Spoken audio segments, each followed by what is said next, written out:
Yes, today we'll talk about how can you delete accounts on your Qanda app. We go to figure out the solution or know how you can do that on your app.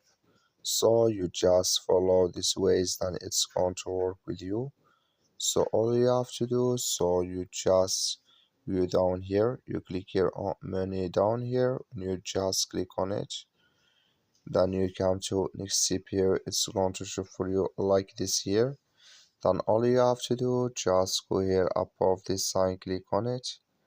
So then it's going to take you to this list, it's going to show for you like this here.